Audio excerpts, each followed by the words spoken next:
இந்த வீடியோவில் பிரேக்கர் பிளாக்னா என்ன, பிரேக்கர் பிளாக்ங்கிறது ஏன் ரொம்ப பவர்ஃபுல் கான்செப்டாக இருக்குது, அதை எப்படி கரெக்டாக ஐடென்டிஃபை பண்ணுறது, அதில் பண்ணுற மிஸ்டேக்ஸ் என்னென்ன, அதை எப்படி நம்ம கரெக்டாக யூஸ் பண்ணி எப்படி ப்ராஃபிட் பண்ணலாங்கிறத ஸ்டெப் பை ஸ்டெப்பாக எல்லாருக்கும் புரிகிற மாதிரி சிம்பிளாக பார்க்கலாம்.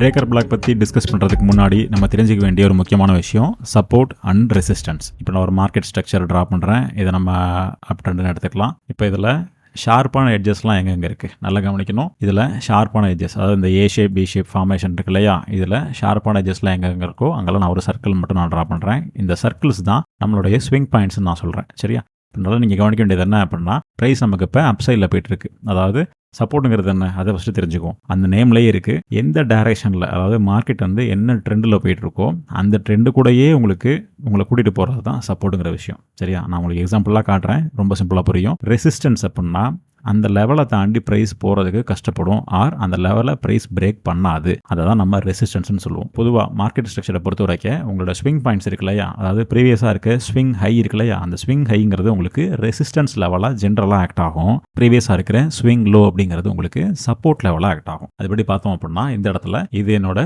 ரெசிஸ்டன்ஸ் லெவலு, இது என்னோட support level. Resistance level, support level. அப்போ ஒரு ட்ரெண்டிங் மார்க்கெட்டில் ஸ்ட்ரக்சருங்கிறது எப்படி இருக்கும் அப்படின்னா, இப்போ அப் ட்ரெண்டுன்னு எடுத்துக்கிட்டோம் அப்படின்னா ரெசிஸ்டன்ஸுங்கிறது பிரேக் ஆகிட்டே போகும். அதாவது ரெசிஸ்டன்ஸ் வந்து எஃபெக்டிவாக இருக்காது, பிரேக் ஆகிட்டே போகும். இதுதான் ட்ரெண்டிங் மார்க்கெட்டோட சினாரியோ. ஆனால் ஒரு அப் ட்ரெண்டாக இருக்கிற ஒரு மார்க்கெட்டில் சப்போர்ட்டுங்கிறது மெயின்டைன் ஆகிட்டே இருக்கும். ட்ரேடிங்கை எஃபெக்டிவாக கற்றுக்கணும்னு நினச்சிங்கன்னா ஒரு பென் அண்ட் பேப்பர் எடுத்துகிட்டு இந்த வீடியோவை கம்ப்ளீட்டாக நோட்ஸ் எடுங்க. ஒரு விஷயத்தை கைப்பட எழுதும்போது தான் அது நம்ம மைண்டில் நல்ல பதியும். எங்கள் மென்டர்ஷிப்பில் இருக்கிற ஸ்டூடெண்ட்ஸும் இதை தான் ஃபாலோ பண்ணுறாங்க, அதனால தான் அவங்களுக்கு நல்ல ரிசல்ட்டும் இருக்குது. நீங்கள் எடுத்த நோட்ஸை உங்கள் நேம், கான்டாக்ட் நம்பர் அண்ட் அட்ரஸோட டிஸ்பிளேல தெரியிற இந்த இமெயில் ஐடிக்கோ ஆர் வாட்ஸ்அப் நம்பருக்கோ நீங்கள் ஷேர் பண்ணலாம். ரொம்ப டீட்டெயிலாக தெளிவாக நோட்ஸை சப்மிட் பண்ணுற பீப்புளுக்கு சிக்னேச்சர் ட்ரேடிங் சைட்லேருந்து சர்ப்ரைஸ் கிஃப்ட் வந்து காத்திருக்கு.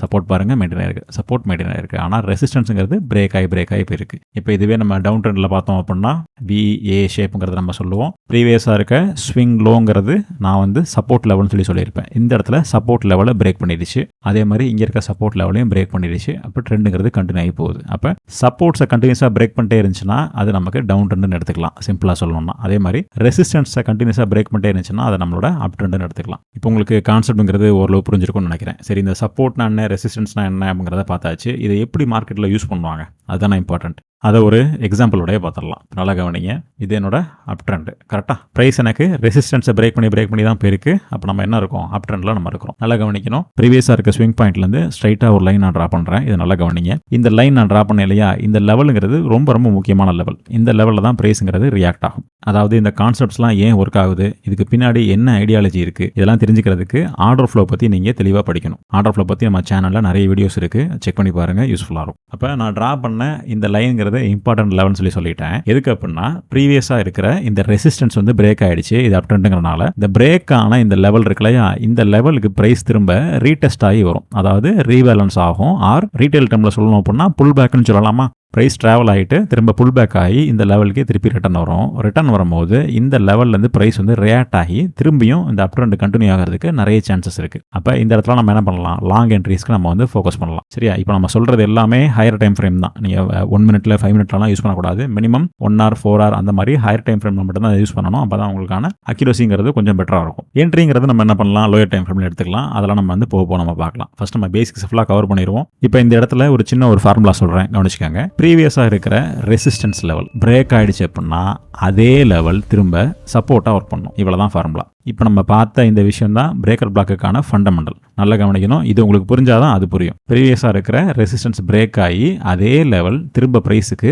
சப்போர்ட் லெவலாக மாறிடும். டவுன் ட்ரெண்டை பொறுத்த வரைக்கும் ப்ரீவியஸாக இருக்கிற சப்போர்ட் லெவலுங்கிறது நமக்கு இங்கே எது, நல்லா கவனிங்க, இது நம்மளோட சப்போர்ட் லெவல். நம்ம பார்த்தோம் இல்லையா, ப்ரீவியஸாக இருக்கிற சப்போர்ட் பிரேக் ஆகும்போது அந்த சப்போர்ட்டே ப்ரைஸுக்கு ஃபர்தராக ரெசிஸ்டன்ஸாக ஆக்ட் ஆகும். ரெசிஸ்டன்ஸ் அப்படின்னா அந்த லெவலை தாண்டி போக முடியாதுங்கிறத நான் சொல்லியிருந்தேன். இங்கே சப்போர்ட்டாக இருந்த ஒரு விஷயம் ப்ரைஸ் பிரேக் ஆனதுக்கு அப்புறமேட்டு அப்படியே ரெசிஸ்டன்ஸாக மாறிடும். இப்போ நம்ம பார்த்த விஷயம் எல்லாத்தையும் மைண்டில் வச்சுக்கோங்க. இப்போ நம்ம பிரேக்கர் பிளாக்னா என்னன்னு பார்க்கலாம். பிரேக்கர் பிளாக்குங்கிறது ரொம்ப ரொம்ப சிம்பிள் தான். அது எப்படி மார்க் பண்ணணும் அப்படிங்கிறதுல நிறைய வேரியேஷன்ஸ் இருக்குது, அதையும் நம்ம பார்க்க தான் போகிறோம். சரியா, இப்போ எனக்கு ஒரு அப் ட்ரெண்ட் நான் ட்ரா பண்ணுறேன். நல்லா கவனிங்க, ப்ரைஸ் எனக்கு அப் ட்ரெண்டில் போயிட்டுருக்கு. எப்போ எந்த இடத்துல பிரேக்கர் பிளாக் யூஸ் பண்ணுங்கிறத சொல்கிறேன் பாருங்கள். அதாவது ப்ரைஸ் நமக்கு அப் ட்ரெண்டில் தான் இருக்கணும். இப்போ என்னோட ப்ரீவியஸ் ஸ்விங் பாயிண்ட் அப்படின்னா இதுதான் என்னோட ப்ரீவியஸ் ஸ்விங் பாயிண்ட். இந்த ஸ்விங் பாயிண்ட்டை ப்ரைஸ் எனக்கு பிரேக் பண்ணிடுச்சு, நம்ம அப் ட்ரெண்டில் இருக்கிறோம். பிரேக் பண்ணிவிட்டு நம்மளோட எக்ஸ்பெக்டேஷன் எப்படி இருக்கும், இந்த ட்ரெண்டுங்கிறது கண்டினியூ ஆகி இங்கேருந்து கண்டினியூ ஆகி திருப்பி மேலே போகும் அப்படிங்கிற மாதிரி தான் இருக்கும். ஃபார் எக்ஸாம்பிள் பார்த்தீங்கன்னா ப்ரைஸ் இப்படி வந்துட்டு இங்கேருந்து திருப்பி கண்டினியூ மேலே போகணும் அப்படிங்கிற மாதிரி நம்ம வந்து எதிர்பார்த்துட்டு இருப்போம். ஏன்னா ட்ரெண்டுங்கிறது அப் சைடில் இருக்கு இல்லையா. ஆனால் பிரேக்கர் பிளாக் பொறுத்த வரைக்கும் நம்ம என்ன பார்க்கணும் அப்படின்னா ப்ரீவியஸாக இருக்கிற ஒரு ஸ்விங் ஹையை இப்போ நம்ம பார்க்கறது எல்லாமே அப் ட்ரெண்டுக்கான எக்ஸாம்பிள். சரியா, ப்ரீவியஸாக இருக்க ஸ்விங் ஹையை பிரேக் பண்ணிருச்சு. இதுதான் ஸ்டெப் 1. பிரேக் கண்டிப்பாக பிரேக் பண்ணியிருக்கணும். பிரேக் பண்ணிட்டு இது ஆப்போசிட்லேயே போய் அந்த ஸ்விங் லோவையும் பிரேக் பண்ணணும். நல்ல கவனிங்க, ப்ரீவியஸாக இருக்க ஒரு ஸ்விங் ஹையையும் பிரேக் பண்ணணும், அதே சமயத்தில் ஸ்விங் லோவையும் பிரேக் பண்ணணும். டபுள் சைடு பிரேக் ஆகணும். சரியா, இது நம்ம ஆர்டர் ஃப்ளோ பற்றி சொல்லும் போது உங்களுக்கு ரொம்ப இன்ட்ரெஸ்டாக இருக்கும் பாருங்களேன். டபுள் சைடு பிரேக் ஆகணும். இது ஸ்டெப் 1, இது ஸ்டெப் 2. ஆப்போசிட் டைரக்ஷனில் பிரேக் ஆகணும். இப்படி பிரேக் ஆனோன்னே நம்ம பார்த்தோம் இல்லையா, ப்ரீவியஸாக இருக்கிற சப்போர்ட் லெவலுங்கிறது ரெசிஸ்டன்ஸாக ஆக்ட் ஆகும்னு சொல்லி சொன்னோம் இல்லையா. இப்போ நான் என்ன பண்ணுறேன், என்னோட ப்ரீவியஸாக இருந்த சப்போர்ட் லெவலில் ஒரு லைன் நான் ட்ரா பண்ணிக்கிறேன். இப்போ இதுக்கும் பிரேக்கர் பிளாக்குக்கும் என்ன சார் வித்தியாசம்? ரெண்டுமே கிட்டத்தட்ட சேமாக தானே இருக்குது. நம்ம மெயினாக கவனிக்க வேண்டிய விஷயம் என்ன அப்படின்னா,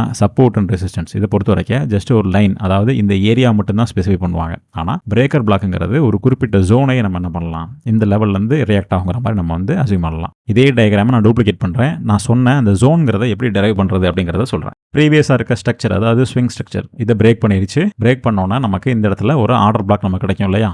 இந்த பாயிண்ட்ல நமக்கு ஆர்டர் பிளாக் கிடைக்கும். ஆர்டர் பிளாக் பற்றியும் நம்ம தெளிவாக நிறைய வீடியோ போட்டிருக்கோம். சரியா, இப்போ ஃபார் எக்ஸாம்பிள் ஆர்டர் பிளாக்ல நம்ம வந்து 3 வெரைட்டியாக நம்ம பிரிப்போம். Continuous order block, range order block, large order பிளாக்னு நம்ம சொல்லுவோம். இப்போ இந்த இடத்துல ஏதோ ஒரு டைப் ஆஃப் ஆர்டர் பிளாக், அந்த 3ல் ஏதோ ஒரு டைப் நம்ம என்ன பண்ணலாம் எடுத்துக்கலாம். எக்ஸாம்பிளுக்காக சொல்கிறேன். ஆல்ரைட், இது என்னோட ஆர்டர் பிளாக்னு மார்க் பண்ணிட்டீங்க. ஏன்னா ப்ரைஸ் உங்களுக்கு இங்கே தான் ஸ்ட்ரக்சர் பிரேக் பண்ணியிருக்கு. பிரேக் பண்ண உடனே உங்களுக்கு ஸ்விங் பாயிண்ட்ங்கிறது கன்ஃபார்ம் ஆகிடும். ஸ்விங் பாயிண்ட்ங்கிறது இது டவுன் சைடில் இதுதான். அப்போ இந்த இடத்துல நம்ம ஆர்டர் பிளாக் ட்ரா பண்ணலாம். நான் இங்கே ஆர்டர் பிளாக் ட்ரா பண்ணியிருக்கேன். இது என்ன டைப்புங்கிறதெல்லாம் அப்புறம் பார்ப்போம். இப்போ நம்ம எக்ஸ்பெக்டேஷன் என்ன, நான் ஃபஸ்ட்டு சொன்ன மாதிரி ப்ரைஸ் இங்கே வந்துட்டு இந்த ஆர்டர் பிளாக்லேருந்து ரியாக்ட் ஆகி ப்ரைஸ் திரும்ப மேலே போகணுங்கிறது நம்மளோட எக்ஸ்பெக்டேஷன்.